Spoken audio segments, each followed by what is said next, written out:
stab in heart. Harry suffers worst pain as Queen's speech ruthlessly snubs his eco-activities.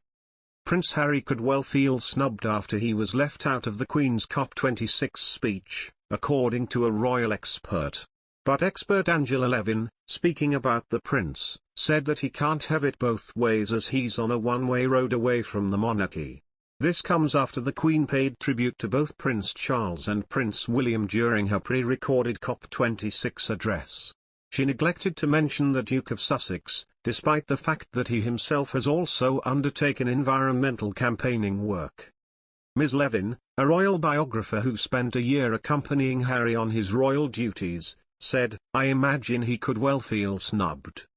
I think he's very sensitive now about his family, and I think he's between a rock and a hard place, but he's on a one-way road.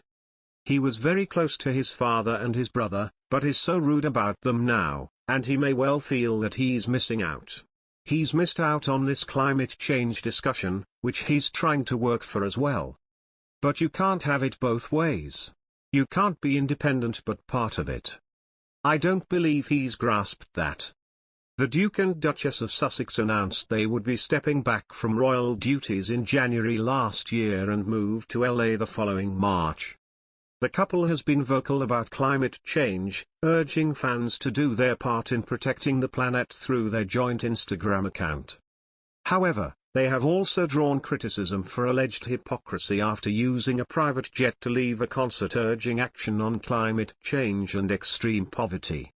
The pair attended Global Citizen Live, a 24-hour concert that called on the US to halve its emissions by 2030 and on the wealthiest nations to meet a £70 billion a year promise to help developing countries go green.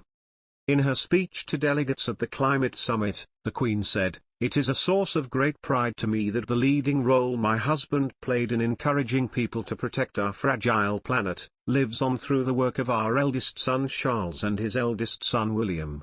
I could not be more proud of them. Indeed, I have drawn great comfort and inspiration from the relentless enthusiasm of people of all ages, especially the young, in calling for everyone to play their part." But Ms. Levin noted that very few royals were mentioned in the speech, something which the biographer put down to the Queen's succinct approach to public messaging. She said, "The Queen is succinct, articulate and says things from the heart. But you can't have it both ways. You can't be independent but part of it." I don't believe he's grasped that. I couldn't see why Harry would be mentioned. He isn't a member of the royal family now. He's doing his own thing. Since the Queen made her plea to leaders at COP26 to work together to tackle climate change, Harry and wife Meghan Markle announced their own climate change pledge, revealing their Archie Foundation will be net zero by 2030. Inspired by Harry and Meghan's long-standing commitment to the planet, both together and prior to their union, the organization has committed to cutting its carbon emissions over the next few years. In a statement on its website, the foundation said, "Achieving net zero carbon emissions means making a series of choices over time to make that footprint as small as possible, while compensating for any remaining emissions through high-quality carbon removal projects. As an organization, we will work with an independent consultant to track all Archie-related activities from our inception, internet use, commutes, and electricity in home offices, for example, to understand our collective footprint." The statement added that Harry's sustainable tourism initiative Travelist and the investing firm Ethic, which the pair have invested in, will advise the foundation on focusing its investments in support of a low-carbon economy. A spokesperson for Archie said, "Carbon emissions are a part of nearly every activity in daily life: the food we eat, the electricity we use, and the internet we are connected to, for example.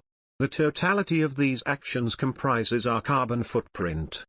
Today's commitment is that Archie, including Prince Harry and Meghan, the Duke and Duchess of Sussex, will be working with experts to assess the sum total of our emissions, and develop a plan of action to reach net zero.